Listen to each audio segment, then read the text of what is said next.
Ladies and gentlemen, good day and welcome to ABB India Limited's Q1 CY 2023 earnings conference call.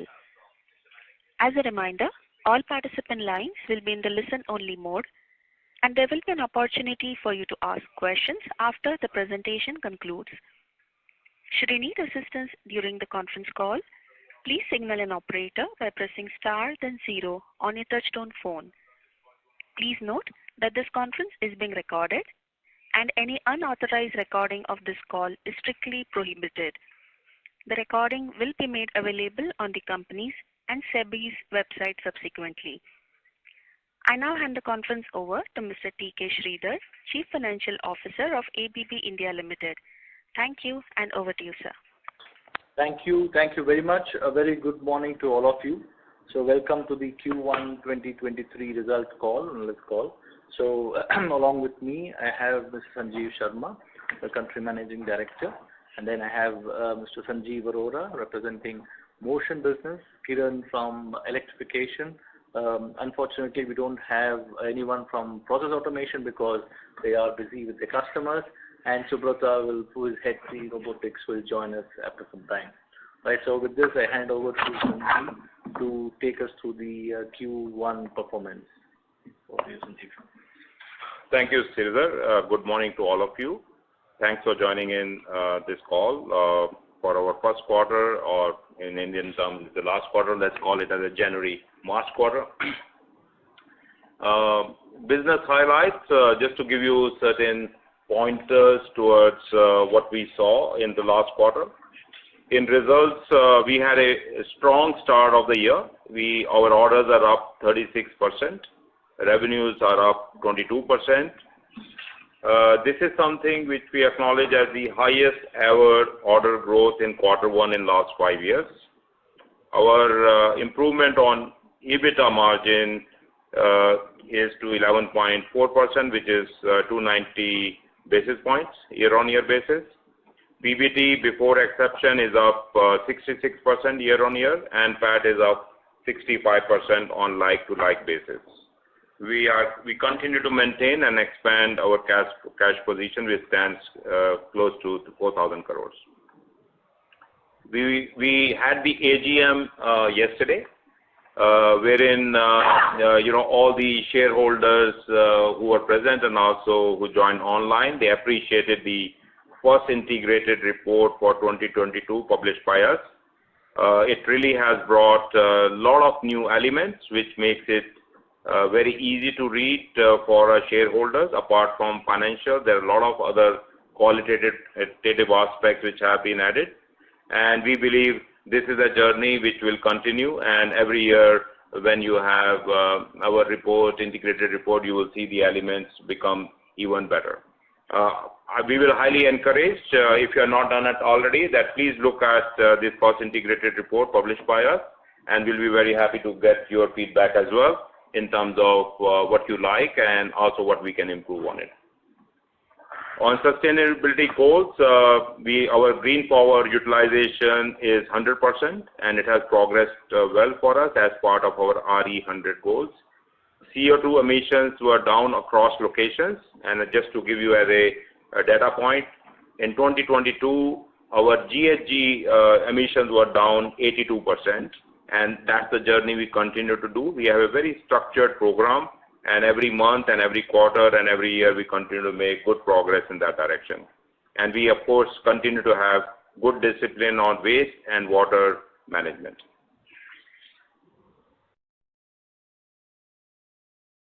Next. Now, in terms of market momentum, how we see it, on the right you can see how the orders and revenue development has taken place. We continue to see strong growth across most business areas in short cycle business, and that shows the width.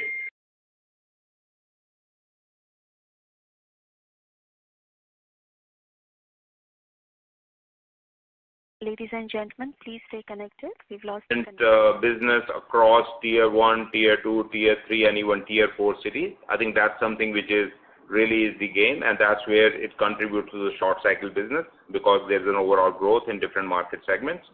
Our services for our installed base were up 37% on the orders, and revenues were up by 33%. That shows that customers are investing in improving reliability, availability, maintainability, and serviceability of their assets.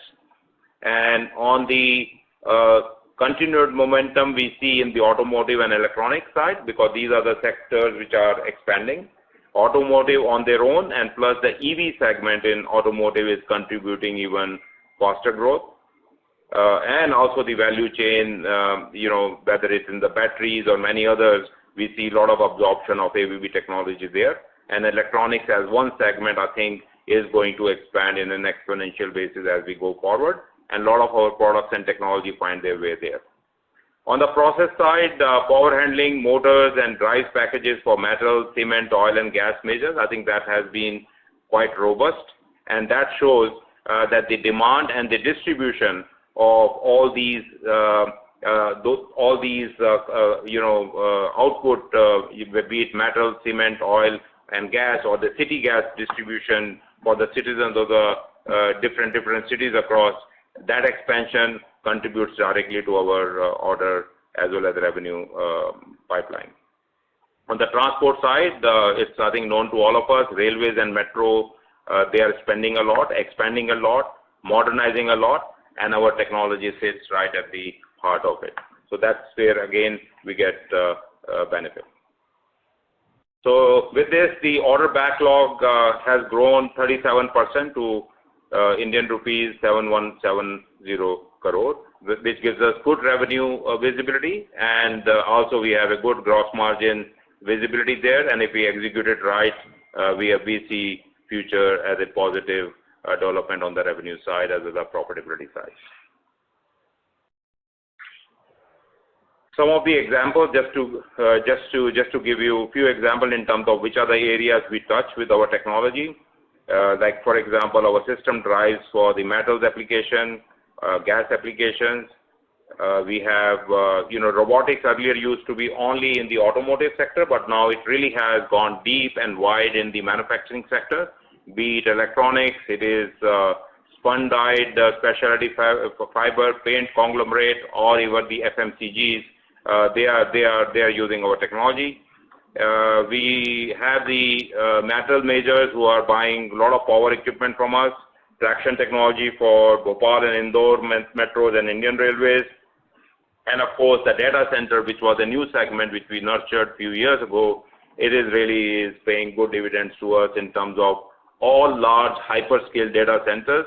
Our position there is pretty strong, and we continue to support our customers to expand the data center in the digital economy today. Robotic solution for EV cars, I think that's a good expanding area. I mentioned gas distribution solution for 7 northeast states, and of course the other core technologies like SCADA automation, which provides more reliability for jetty pipeline.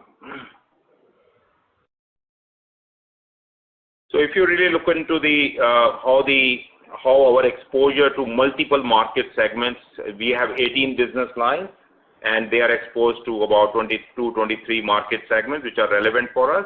We track them, and there are the segments which are growing the fastest are in the focus category.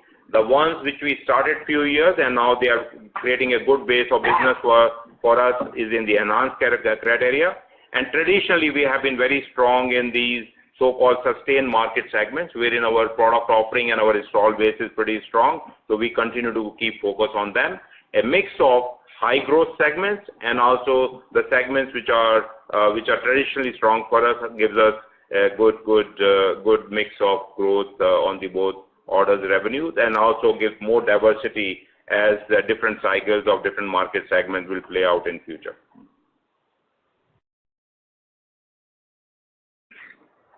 Now, when it comes to a theme of the quarter, which is electronics, if you look into the deep dive, Indian electronics market is expected to grow at a CAGR of 30% to reach $300 billion by FY26. So this is one area wherein we are quite positive in terms of supporting all the new capacities which are coming in. which could be at a very high-end cell phones, to industrial electronics, consumer electronics, electronic components, auto electronics, and government's focus to really create more, kind of independence from the global resources and have these capacities built inside the country. I think this theme seems to be having a good upturn for years to come, and we are happy to participate. The other benefit we will get is when such capacities and the sub-assembly capacities gets developed, we will also have a lot of supply chain base that will get created in the country, which will also help us reduce our imports because some of the electronics is not manufactured in the country, like power electronics and many other aspects of it. If that gets localized, that also helps us to increase our localization, which we wish to do in certain product categories.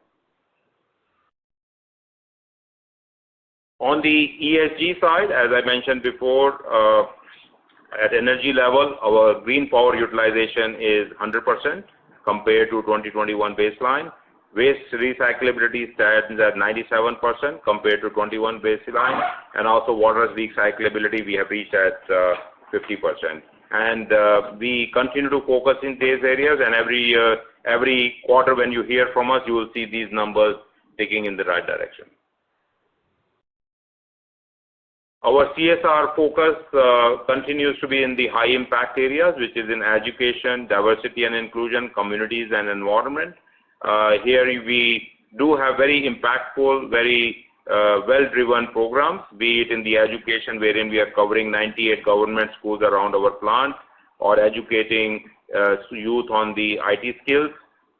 We are right now 200, from women who are pursuing STEM courses. They come from the relatively underprivileged background, so we are giving them the active kind of scholarship, but at the same time we are giving them quite a bit of support in their internship, mentoring, so that when they come out of their colleges, they are really ready for the market.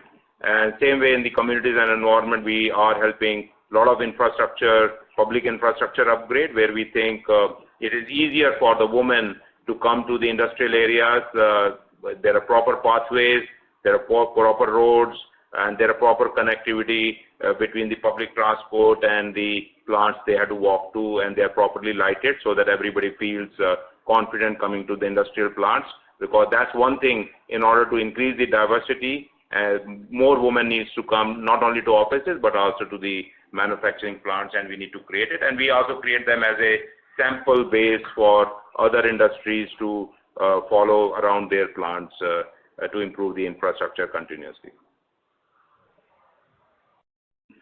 With this, I now hand it over to TK Sridhar, our CFO, to talk about financial highlights. Thank you. Thank you, Sanjeev. So let's go to the first executive summary. I think the numbers speak for themselves. So the first time I could say that proudly that we did definitely have a fantastic quarter. So let's look at how did we perform first versus the last Q1, and also then sequentially how did we perform. I think the Q1 from the orders grew by 36%. We had revenues growing up by 22%, backlog at an all-time high of 37% growth, and profit before tax was 66% higher, and also the profit after tax on a like-to-like basis was 65. So I think overall it was another positive quarter, and it was growth across all business lines, like what it was in the previous year as well. And we see a solid backlog to secure our future revenues, and not to stop it there. We also definitely see the opportunity pipeline, which is robust. And just to compare with how did we perform with sequentially with Q4 22, I think we maintained the momentum by and large, definitely better in orders and also better in revenues as well. Right, but not in the profitability. The reason is in Q4 22 we had a favorable forex impact, which really helped us, and that was something which was there. And so, but and also we did take up a provision of 23 crores in this particular quarter for an traction motor issue which we had, and it's more definitely an more practical step to make these type of provisions to make sure that we have our connections with the customers and the contract obligations properly met. So I think so with this, and we definitely ended with a strong cash balance of 3,942 crores, is what you see. So as we had said in the past, we have already earmarked certain cash of this for the expansions of our existing plants, what we have, including the modernization of it, plus also actively looking for the M&A options, what we had already mentioned in the previous calls. So overall, I thought this was a good, strong start for the year. So that's how we see it. All the businesses are at this point of time looking forward to engage with the customers to have the growth momentum. The next slide. So just to dive a bit more deeper as to what actually made up for the changes what we are seeing at this point of time in the businesses.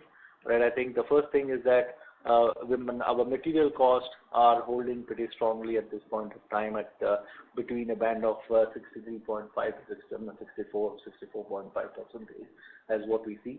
So this is good. I mean, I would say with the commodity prices softening at this point of time, and we are able to hold on to the price in the market, is something which is definitely an item to watch out for going forward. So we will make sure that we are there continuously monitoring this particular item. So next is around other income. I think other income definitely has an fixed because we have a cash of 3,900 crores that earns interest.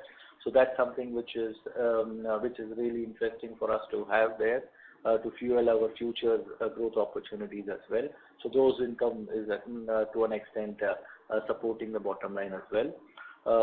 Personal expenses compared to Q on Q, which is the last in the previous year, the same quarter and this quarter, we did have a slight increase, and that's majorly because we had revised the salaries of the people, and also the incentives got announced in Q1 based on the performance what they had done for Q2. So there's no other special event for that.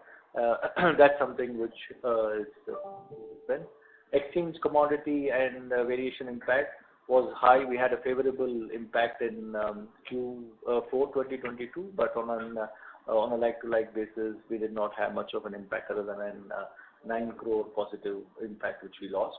Otherwise, the other topics are pretty much similar, so we don't have any other issues. And with respect to the other expenses, you really see that 402 crores versus 313 crores. Is something which would be interesting for you to know more as to why it is. And it's, I think I could tell you, majority of it has been on account of volumes which we have grown.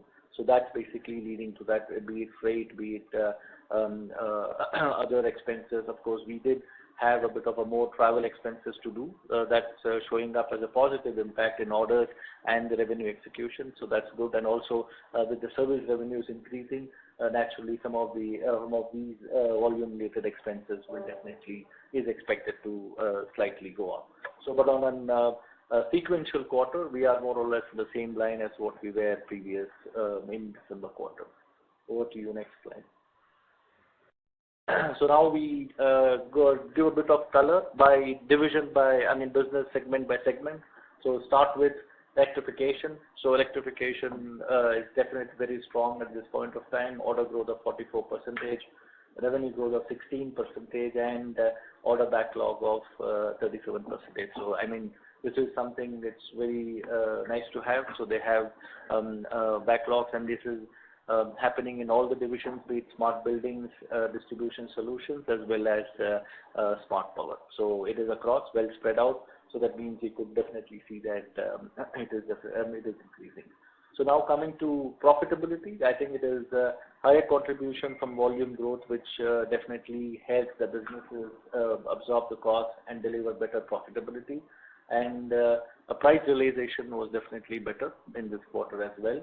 And the capacity utilization with terms of automating the plants and making sure that they are more productive is actually one of the principles which has started to pay out. I think we have heard several times in the past when Sanjeev was mentioning is how modernization just not meaning better factories, it also means better production processes which could do precise manufacturing and high quality stuff which goes out of the factory. So that's now in the terms of giving the benefits back to the organization. That's then impact what you see.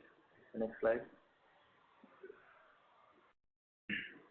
So I think the related question, because could be that is this margins in electrification sustainable, right? So that could be one of the interesting questions to answer. And I think that I would like to say that we have a backlog which has consistent margin earning capacity, right? But definitely it depends on the mix which we and which industries we cater in the next few quarters, depending upon the backlog which we have and the book-to-bill situation. So because if you look at electrification, so they have definitely a high book-to-bill content. They definitely depend upon channel partners and distributors to give them the majority of the businesses. So at this point of time, I think on a blended basis, on a 4 quarterly basis is what we would try to maintain. So that's what we would like to say. On the motion side of it, again, there's again another business segment which is pretty much well holding up, and it's a very mature business where we see that the order growth was 37%. Revenue orders is something which is 36% in line with the order growth which is happening, and order backlog quite extensively with 19%. I mean, there are no slow-moving orders. They are pretty much very well solid orders which are earmarked for execution in the coming quarters. So the next coming to the PBIT story, though they are definitely tracking well, and Q4 2022 was definitely a very strong quarter for them with the mix which helped them to get that particular good margin and the capacity volumes which drove the volumes at that point of time. So if you look at it, it's clear. I think Q2 and Q3 were something which were less in terms of the volumes, but they did a strong recovery in Q4 2022, and that's probably compensated for the low recoveries in Q2 and Q3.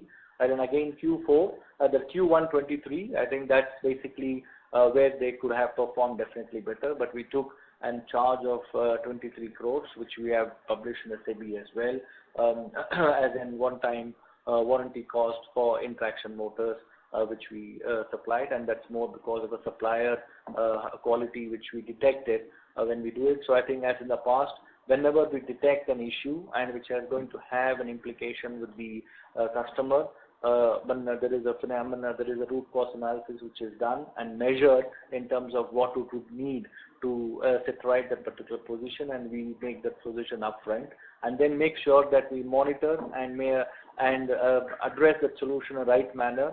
And at some point of time with the mitigation plans which will be there on those particular provisions what we have done, it's not necessarily that the entire amount may be spent, but we need to allow time for this issue to be resolved, right, because they're all on moving applications and trains. So I think that will take some time. We would measure that in the next 3 to 4 quarters to come.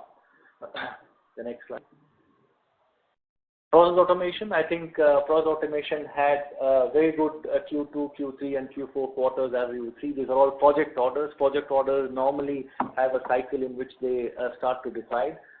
So therefore, I think we do have a strong pipeline which we see that will mature into orders in the next quarters to come.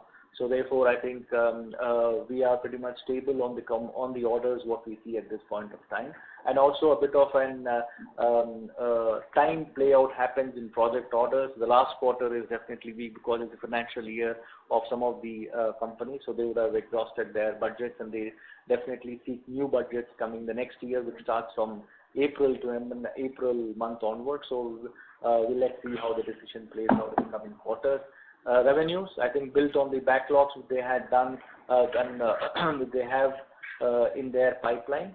So they did the 23% growth on revenues. So that is a good part of it. But I think most of it came from system revenues. So that's something which is dependent on the project execution life cycles. So that's how we see the mix a bit changed in this particular period. And that is probably also the reason why we had a dip in the margins, as what you see. But I think on a blended basis, 11 to 12%, or 10 to 11% is something what we expect. Robotics, again, but this is also another business which we saw quite a strong uptick in orders, and that's more market driven in terms of adapting robotics technologies in the production process of various market segments. 23 market segments is what we track. So the revenue growth was slightly lesser because it's more dependent on the offtake and assembly of the robots and supply. So I think we want to make sure that this will also be executed in the coming quarters to look at it, and margins definitely were superior, supported by service and revenues from electronic segment is what we see. Yeah. So I think this is something, as a fact sheet, I would say that we still remain with 13% of services, 6% in terms of project and 80% coming from products. So predominantly, our revenues are more predictable now with the backlog what we have. And yeah, I think the export markets are slightly muted, not because as a percentage, but as a value we have definitely grown in terms of quarter to quarter as a growth percentage. But the local demand is definitely stronger than the export demand, and that's probably playing out in percentages. Next slide. Yeah. So what's going to be the focus areas of 23? Of course, I think it's penetration to the market, aligning with the industry trends. That's going to be the next one, the continued focus area is what we see. Order backlog conversion. So we do have a strong order backlog at this point of time. So planned execution is the key, and of course, as the expectation is to maintain the margin momentum, as what we said, we want to make sure that we hold on to that percentage of 10 plus as what we see at this point of time for the next few quarters to come. So to that we have a credible performance on the go. Our expansion plans for factories will definitely be aligned with the purpose with which we are making those investments. And sustainability is a part of our DNA, as what we see. So with that, we could probably open up for Q&A. Thank you very much. We will now begin the question and answer session. Anyone who wishes to ask a question may press star and 1 on their touchtone telephone. If you wish to remove yourself from the question queue, you may press star and 2. Participants are requested to use handsets while asking a question. Ladies and gentlemen, we will wait for a moment while the question queue assembles.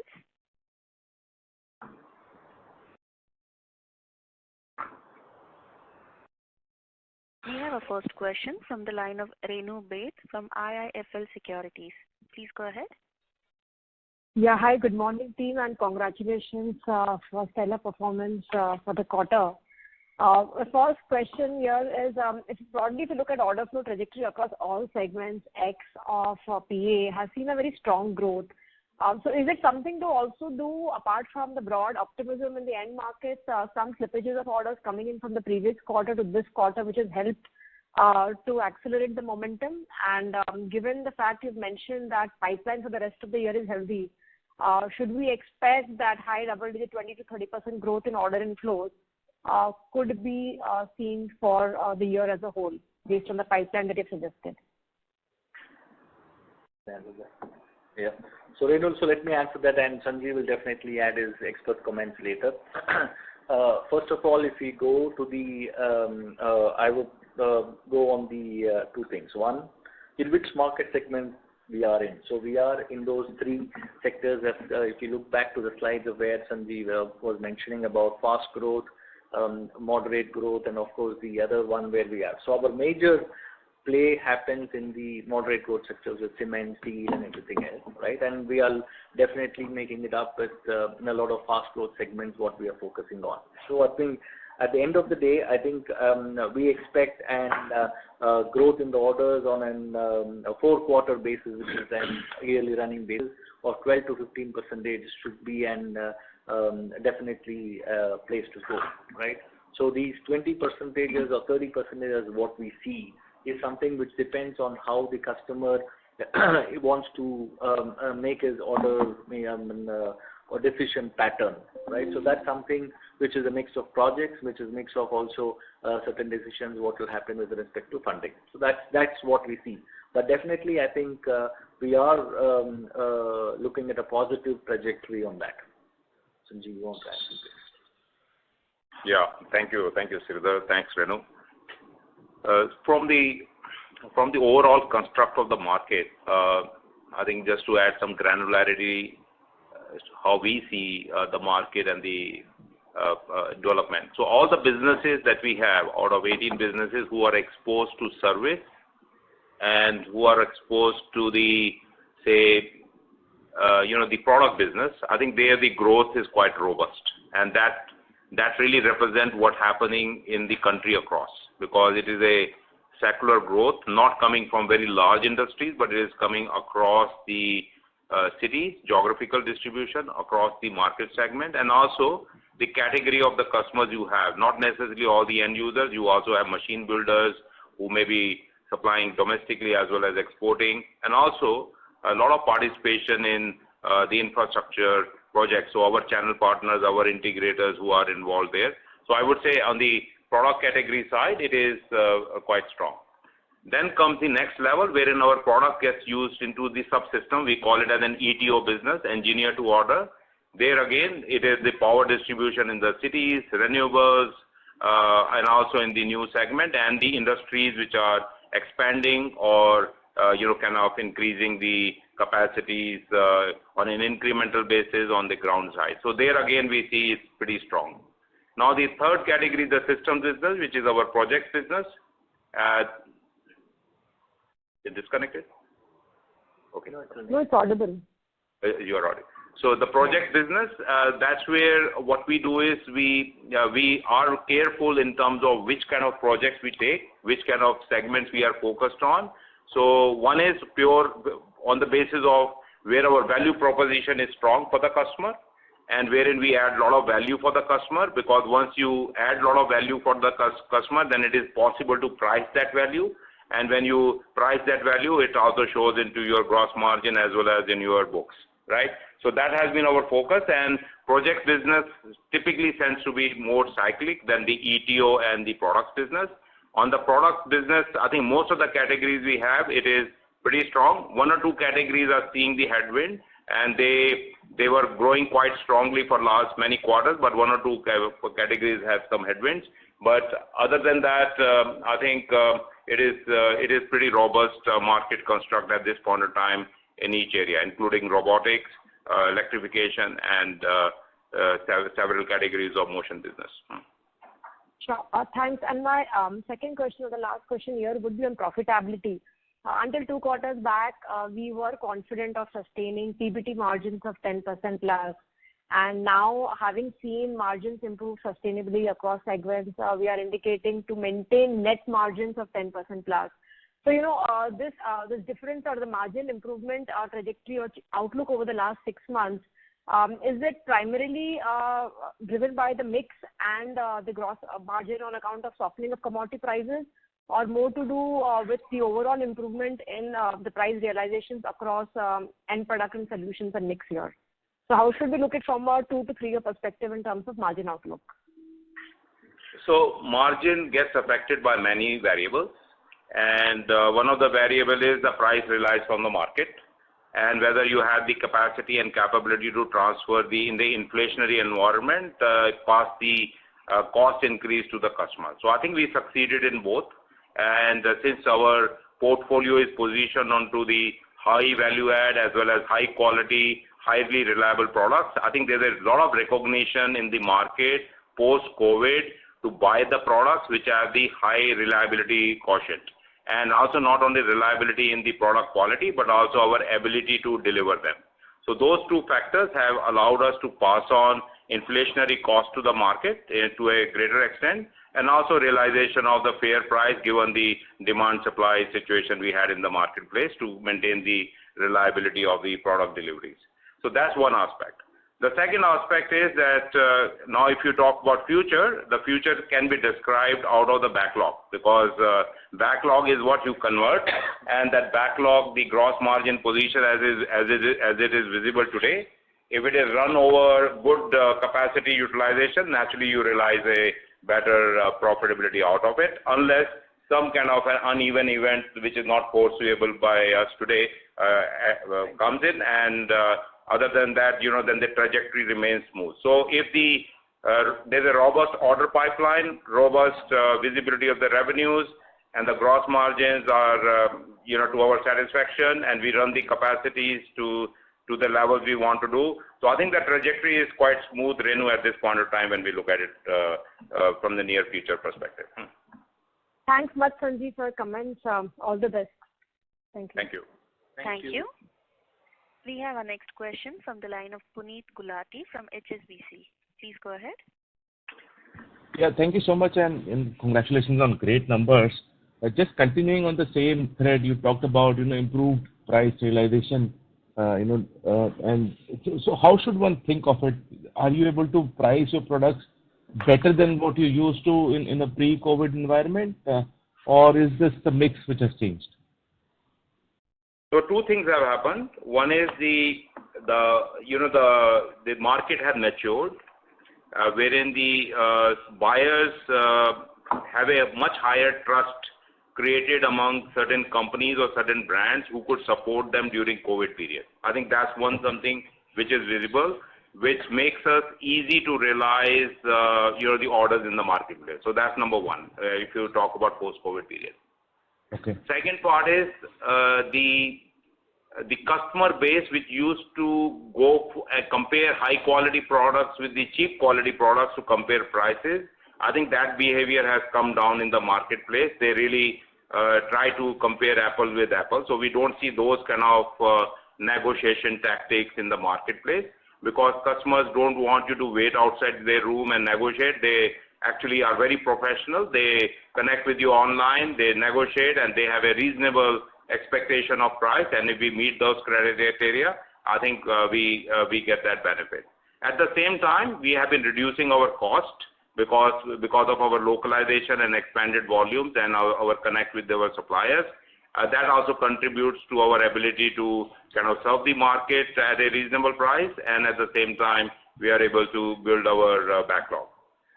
So these are the few factors that count. And then, of course, as I said, the customers are mature and they understand what's happening on the inflation side. And also, there was a stress on the supply and demand side. So that also helps us realize the right price point in the marketplace. So these are the few factors we observed, Puneet.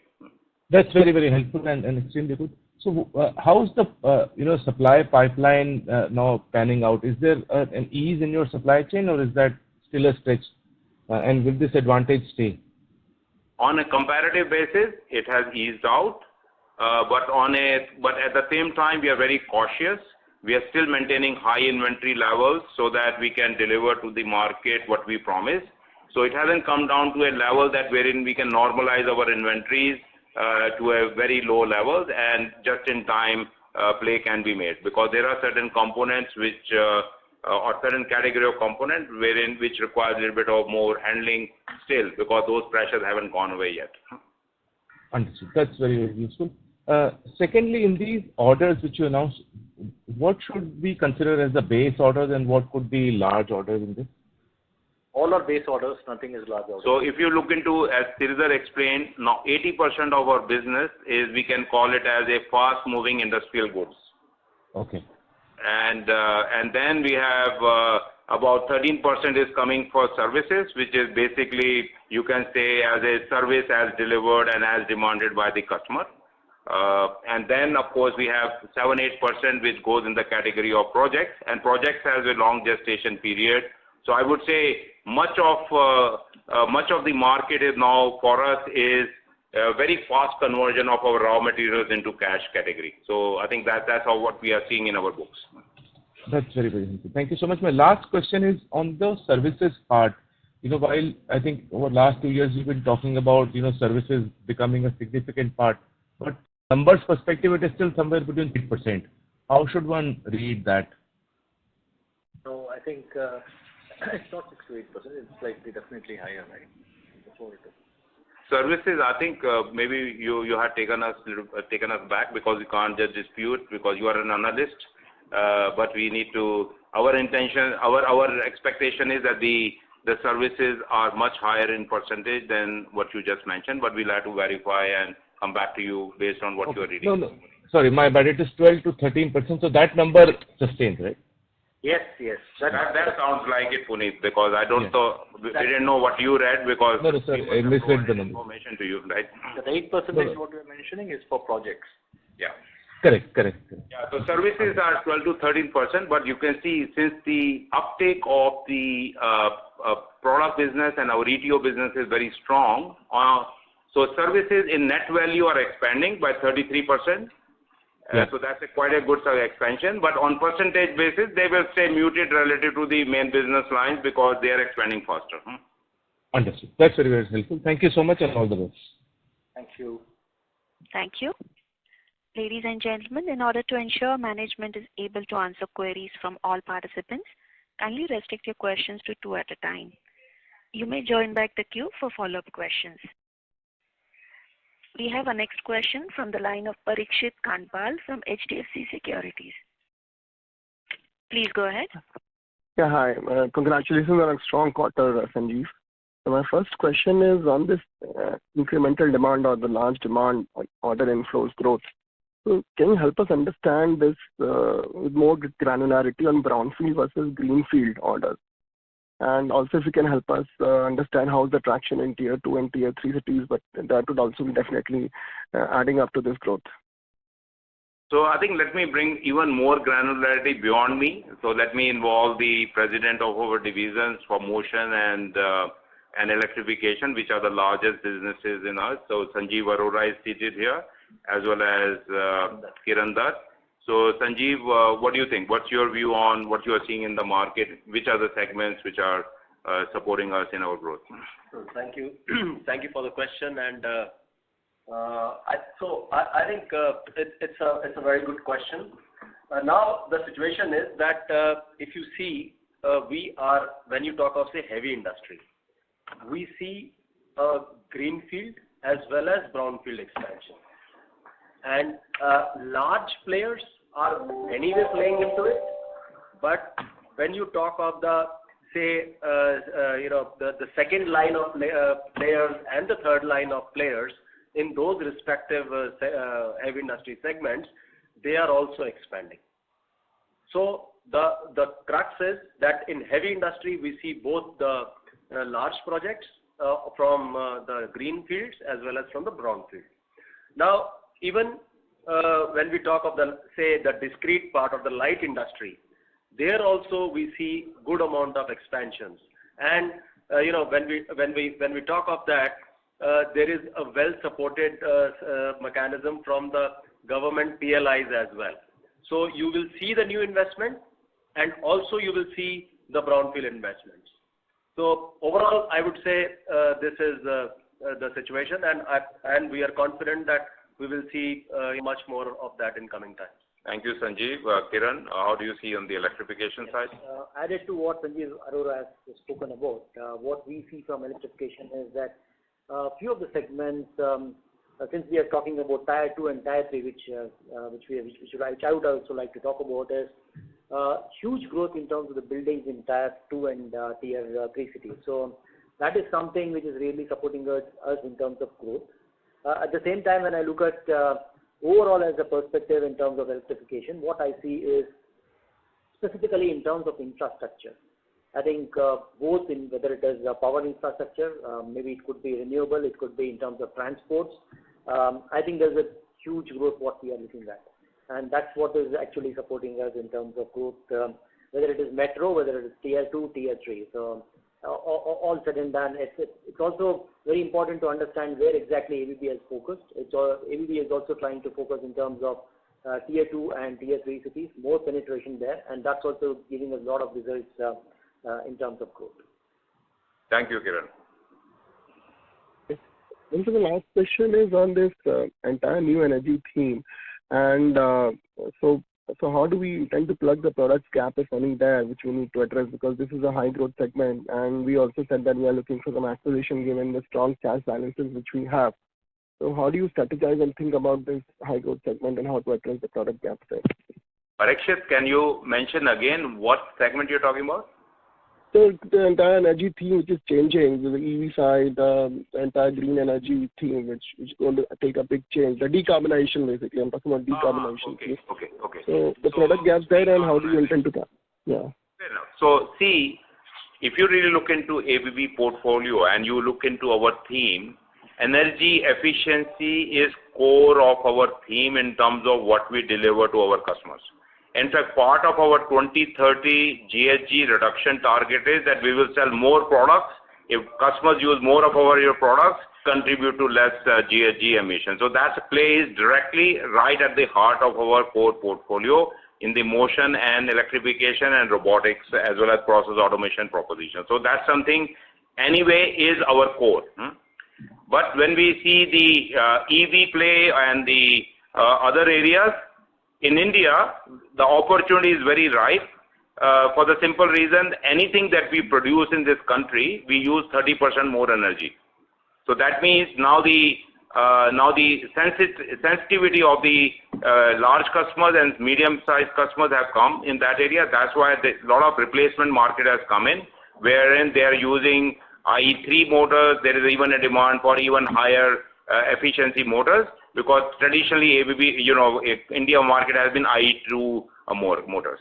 New buildings which are coming up, new hotels which are coming up, they are demanding our building management system so that they can reduce the energy footprint of their buildings. So about 70% of the buildings which will exist in 2030, they are yet to be constructed, and building management system is one of the core element which allows you to reduce 25 to 35% of your energy footprint. So that again is another area where we see there's a good uptake. Electric vehicles, all the new plants, whether it's the scooters or if you look into the car manufacturing, very deep use of robotics and automation is in play. And also there's a good demand for them to be able to use at the highest productivity level and the lowest energy cost level and minimum usage of the paint, so that those are the areas wherein the customers are discussing with us. So our whole portfolio is into play there, and as the industry demands more and they are demanding more, I think it is playing out in our order books and revenue books. Thank you. I request you to come back in the queue for follow-up questions. We have a next question from the line of Deepak Krishnan from Macquarie. Please go ahead. Thanks for the opportunity and congratulations on a good set of numbers. I just wanted to understand, given that our cash balance is now 4,000 crores and we've indicated, acquisitions, where are we at that stage and how quickly or how soon can we see any action on the ground?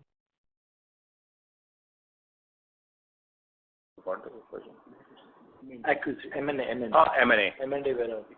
So we already have known our intention, made our intention known to the market that we are going for organic and inorganic expansions.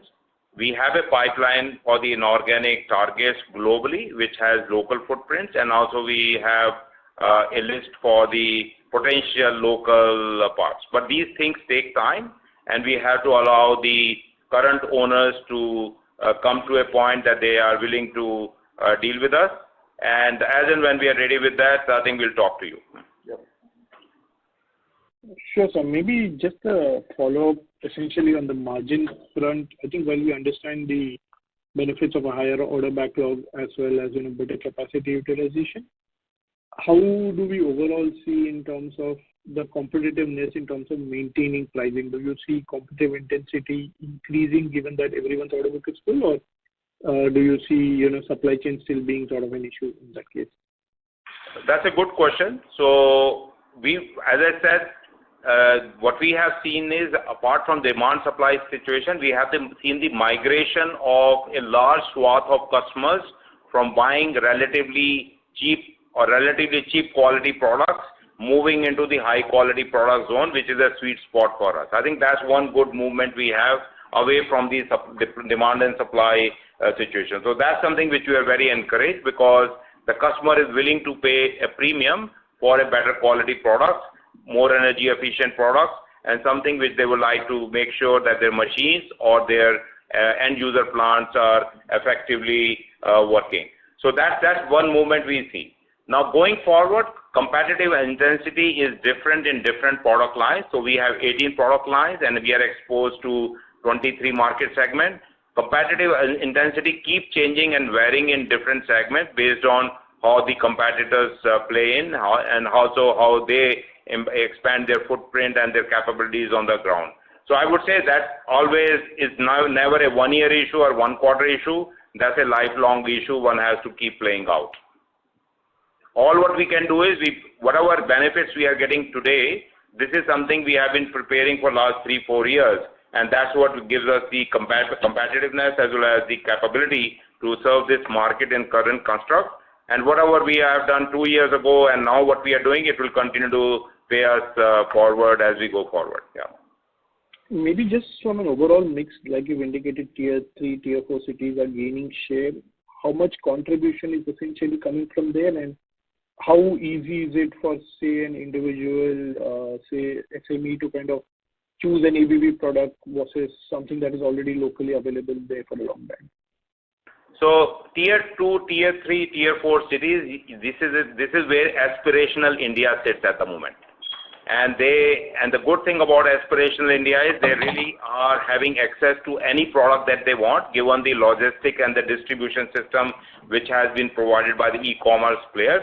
And we also get the benefit of that bandwidth. So we don't see any let up by the tier 2, tier 3 OEM manufacturers to choosing sub-quality product, because these products and these machines which may be being produced in the tier 2, tier 3 cities because the cost of labor and the availability of labor is better, but these machines are going to the end users which are the best in class, or these are the end users which are operating and demanding very high for them. So there's a consumption in the tier 2, tier 3 because the machinery builders, OEMs, they are supplying into the large cities. They could be supplying to tier 2 or tier 3, tier 1 cities as well. But when it comes to the consumption in the real estate, wherein our electrification products and our motion products also go, there again we find there is a much higher aspiration to have the high quality and better brand product used in the homes and the offices, because the offices which are being built, they are also being built to the good standard, and the architects and designers, they always make sure that the mix of the products that they use, they are more reliable and better quality mix as they design the offices. So I think this is a multifaceted change. It's not only the choice of the person sitting in tier 2, tier 3. There are multiple forces play into it. Thank you. Request you to come back in the queue for follow-up questions. Ladies and gentlemen, kindly restrict your questions to one at a time. You may join back the queue for follow-up questions. We have our next question from the line of Jonas Bhutta from Birla Mutual Fund. Please go ahead. Good morning, gentlemen, and thank you for the opportunity and congratulations on a great set of numbers. One, bookkeeping or an understanding question that I had was from our annual report. When we see this disclosure on foreign exchange used, that seems to have gone up materially in calendar year 22 basis, the annual report that was just published a couple of days back. And it's gone back to levels where, power grid was part of our business. We would understand that there were a lot of imports coming in from the HVDC side. So what would have triggered this kind of import? Because I don't see this commensurate increase in purchases from parent entities, which is part of your related party disclosure. So if you can just explain what led to this high level of imports, which were not from the parent. Very good. I think there was similar query to on the same topic, but I think the expenditure in foreign currency for 2022 was 4,460 crores, vis-a-vis 3,060 crores which happened in 2021. So it basically has two broad categories of items. One is the value of imports, what we do. So it has gone up by 1,220 crores from 3,000. It was 3,420 crores in 2022, and in 21 it was 2,200 crores. So we definitely had 1,200 crores of imports which happened. So, and that's basically triggered by the revenues which you have in the backlog for which we import material, and that also are more from an alternate supply vendors which we have created, not much on the from the ABB group. It is more from the third-party imports what we had. So that I think this is well established that whenever we have an order backlog to execute and we know where the inventory is to procure from, keeping the interest of delivery to the customers, we take the right decisions, and they are pretty much very well validated. So then the other thing is basically on the other expenses like the group fees, the traveling for service revenues, as well as the market pursuits and the export allocations what we happen, as well as IS costs, saw an increase of approximately 10-11% over the base of 2021 of roughly 900 crores. So I think overall this was basically the explanation. I think Jonas should help you understand why there is a change in the expenditure in foreign currency. Sure. And just wanted to squeeze in one more on the process automation bit. While we've seen a sequential decline in order flows and you've highlighted the pipeline is still strong, if you can elaborate on the key sectors that are showing strength in PA particularly, and what is the direct indirect exposure to government projects in this segment? That's my final question. Thanks. So in fact, we have three types of businesses in PA. One is PA Energy, and then PA Process Industry, and PA Measurement and Analytics. In the PA Energy, we have the exposure to the chemicals, petrochemicals, pharmaceuticals, and they are mostly the private industries. But at the same time, we increasingly, what used to be in the government hand, I think that is again like city gas distribution. That's another area which is expanding quite widely. So that's another segment. And of course, the SCADA system for ONGC, public sector units, business with Indian Oil, business with Oil India. Those are kind of the categories that we have, and also we have business with NTPC. So that's something what we see in the PA book. In PAPI, it's purely a play, or the process industry is purely a play in the mining, cement, aluminium, metals, and large process industries, and that largely is a play in private sector most of the time. But there can be one piece PSU or the other which also buys our products and services. And as far as the measurement and analytics are concerned, it's a pure products or the engineer to order play. Got it. Thank you and all the very best. Thank you. We have our next question from the line of Mahesh Bendre from LIC Mutual Fund. Please go ahead. Hi sir, thank you for taking my question. Sir, in the presentation we have mentioned that the theme for the quarter is electronics, and the market is expected to grow 30% CAGR over the next 3 years. So in that, our offering is basically switch gears and automation switches and all that. So is it fair to assume that the electrical part of our business will grow along with market? If the growth in user industry is expected to grow 30%, our business segment should be also grow at least in that rate? Well, I think you have a good question, and it's a good correlation because typically the businesses like motion and electrification, they are directly correlated to how the growth in the economy and the right segments which are going on. But I have Kiran here. Kiran, what would be your qualified view on it? Yes, I think this is a very, very good question. In fact, very exciting question for me as well. Looking at the way electronics has been growing in India and manufacturing of cell phones specifically, I think it's a very important segment for us on the way forward. It could be called as an emerging segment for us in terms of our approach. So what we see, as you said, yes, there could be a very good growth, but at the same time, it is also a lot of things are on paper, but it has to materialize over a period of time. So we are looking forward very much in terms of the investments coming from various manufacturers who are ready to, of course, put in money, but there is a subsequent period which is required for the gestation of the project and then way forward. So we are waiting for it as eagerly as you are. Let's hope for the best going forward how it happens. We are ready with all the products which are required for this particular segment and offering is perfect for it, and we hope to do the best maybe in the quarters to come. Thank you, Kiran. Thank you. Thank you. We request you to come back in the queue for follow-up questions. We have our next question from the line of Aditya Mongia from Kotak Securities. Please go ahead. Good afternoon, everyone, and thanks for the opportunity. My question is a pretty straightforward one. What is the capacity utilization across your 4 segments at this point of time? And if you can kind of split it across your existing plants and the new capacities that you've added, even better. So capacity utilization, we have 25 manufacturing plants. So of course, we are using capacities in different ways. So some plants we are still using single shift, but on that rate, the utilization could be as high as 85-90%. But we still have room to increase more shifts. Certain plants are working with 2 shifts, and we have a capacity possibility to expand by using the 3rd shift. So that's how the scenario is quite distributed.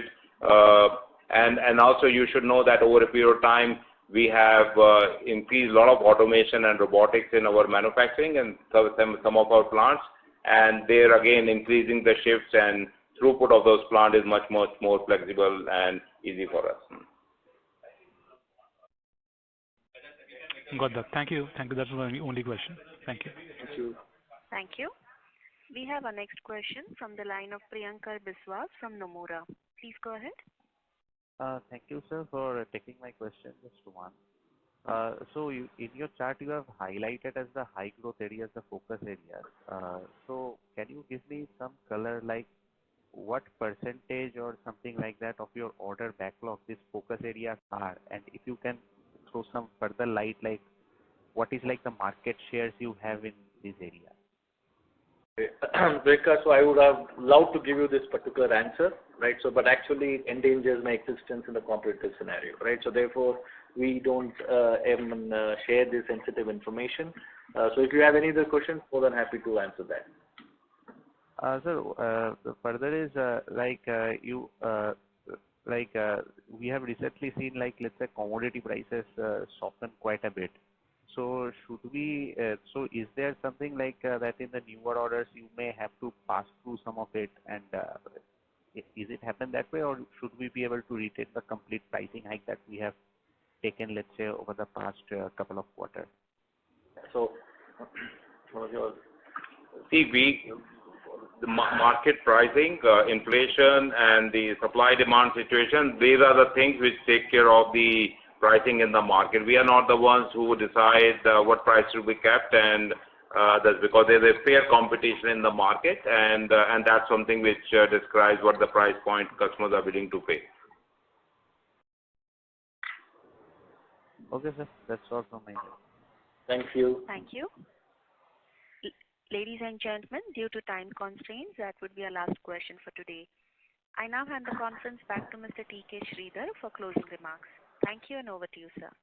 Thank you very much, and thank you for joining this particular call and interesting questions which was posed to the management who are all here, and also it was a pleasure answering to those particular questions. But also we should understand that, also appreciate that we also learn in this perspective as to how the businesses is being reviewed by the various stakeholders of the organization. Because why I say this, yesterday day before yesterday we had the board meeting for Q1 23.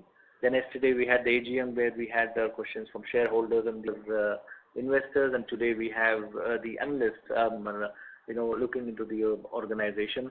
And thank you for this active participation. Look forward for the next call after the next quarter. Thank you very much, and to the management team which could make it happen. Thank you very much. Ladies and gentlemen, on behalf of ABB India Limited, that concludes today's call. Thank you all for joining us, and you may now disconnect your lines.